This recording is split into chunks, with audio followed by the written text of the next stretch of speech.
భారత reserve bank ఆధ్వర్యంలో జాతీయ స్థాయి క్విజ్ పోటీలు నిర్వహించనున్నట్లు రిజర్వ్ బ్యాంక్ ఆఫ్ ఇండియా ఎంజీఎంఎస్ గోమత్ తెలిపారు. రిజర్వ్ బ్యాంక్ స్థాపించి 90 ఏళ్లు పూర్తి చేసుకుంటున్న సందర్భంగా ఈ క్విజ్ పోటీలు నిర్వహించనున్నట్లు తెలిపారు. క్విజ్ కార్యక్రమం పోస్టర్ను రిజిస్ట్రార్ ఆచార్య అల్వాల రవి, ఓఎస్డీ ఆచార్య కొప్పుల అంజిరెడ్డిలతో కలిసి మహాత్మాగాంధీ విశ్వవిద్యాలయంలో రిజర్వ్ బ్యాంక్ ఎంజీఎన్ గోమతి ఆవిష్కరించారు.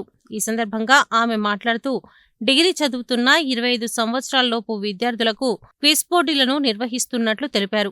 జాతీయ స్థాయిలో నిర్వహించనున్న క్విజ్ పోటీలలో ఇద్దరేసి విద్యార్థులు ఒక జట్టుగా పాల్గొనవచ్చని, ఒక కళాశాల నుండి ఎన్ని జట్లు వచ్చినా అవకాశం కల్పించనున్నట్లు తెలిపారు. మొదటి విడత ఆన్లైన్ ద్వారా నిర్వహించిన అనంతరం రెండవ దశలో రాష్ట్ర స్థాయి, మూడవ దశలో జోనల్, నాలుగవ దశలో జాతీయ స్థాయిలో నిర్వహించనున్నట్లు తెలిపారు.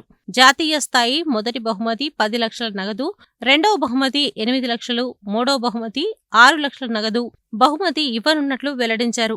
డిగ్రీ విద్యార్థులు క్యూఆర్ కోడ్ ద్వారా ఇద్దరేసి విద్యార్థులు ఒక్క జట్టుగా పేర్లు నమోదు చేసుకుని మొదటి దశలో పాల్గొనాలని తెలిపారు.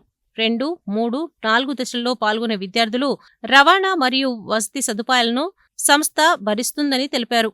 పేర్లు నమోదు కొరకు ఆర్బీఐ వెబ్సైట్లో క్యూఆర్ కోడ్ అందుబాటులో ఉన్నట్లు, కళాశాలలో సైతం గోడపత్రులను అందుబాటులో ఉంచినట్లు తెలిపారు.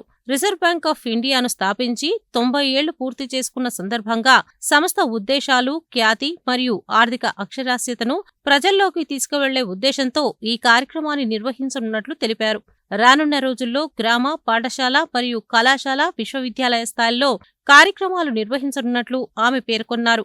ఈ కార్యక్రమంలో principal doctor Maram Venkataramanareddy, doctor K Premsagar, PRO doctor Lakshmaiah, Madhu, lead bank district manager T Shramik, SBI Annaparthi branch manager Ramya పాల్గొన్నారు.